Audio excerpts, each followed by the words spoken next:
கோயில்களை எந்த ஒரு தரப்பினரும் அமைப்புகளும் ஹராம் என அடையாளப்படுத்தக்கூடாது என்று ஸ்லாங்கூர் மாநில ஆட்சிக்குழு உறுப்பினர் பப்பாராயுடு வீரமான் திட்டவட்டமாக தெரிவித்தார்.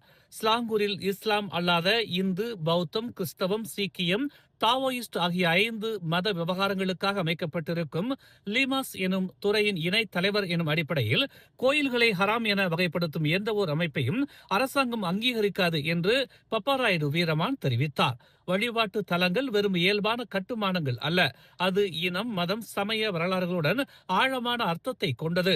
அவற்றை இழிவுபடுத்தும் சொற்களை கொண்டு அடையாளப்படுத்துவது பொருத்தமற்றது என்றும் இதனால் தவறான புரிதல்களையும் பதற்றத்தையும் ஏற்படுத்தும் என்றும் அவர் கூறினார். பல்லின மக்கள் நட்புடன் வாழும் ஸ்லாங்கூரில் சமூக நல்லிணக்கமும் பல்லினத்துவமும் நிலைத்திருக்க வேண்டும் என்பதால் இதுபோன்ற மோசமான பொறுப்பற்ற சொல்லாடல்களை பயன்படுத்த வேண்டாம் என்று அவர் கேட்டுக்கொண்டார்.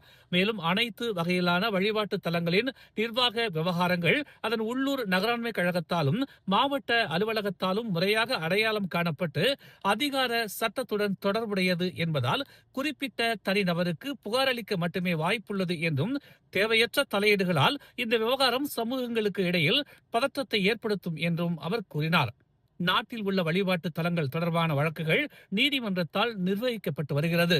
இதன் வரலாறு பின்னணிகளுடன் நாம் ஆராய்ந்து முடிவுகள் எடுக்க வேண்டும் என்பதால் எந்த ஒரு சமூகமும் பாதிக்கப்படக்கூடாது என்பதிலும் அரசு தெளிவாக இருப்பதாக அவர் கூறினார்.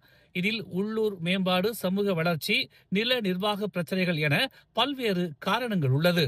இதற்கு சுமூகமான தீர்வுகளை வழங்க முழுமையான ஆய்வுகளும் தேவை. கோயில்களை ஹராம் என வகைப்படுத்தக்கூடாது என்பதில் அரசு முடிவாக இருக்கிறது என்றும், அதேவேளை நில பிரச்சனைகளை எதிர்நோக்கி இருக்கும் கோயில்களையும் அடையாளம் காண வழிவகுக்கும்படியான முன்னெடுப்புகளையும் தீவிரம் காட்ட வேண்டும் என்றும் பப்பாராயுடு வீரமான் தெரிவித்தார். மேலும் செய்திகளை தெரிந்து கொள்ள தமிழ் மலர் இணையதளம், தமிழ் மலர் செயலி மற்றும் மலர் டிவி யூடியூப் சேனலை வலம் வாருங்கள். எங்களோடு இணைந்திருக்க மலர் டிவியை பதிவு செய்து கொள்ளுங்கள். உறவுகள் மகிழ்ந்திட விருப்பம் மற்றும் பகிர்வு சேவையை சொடுக்கிடுங்கள்.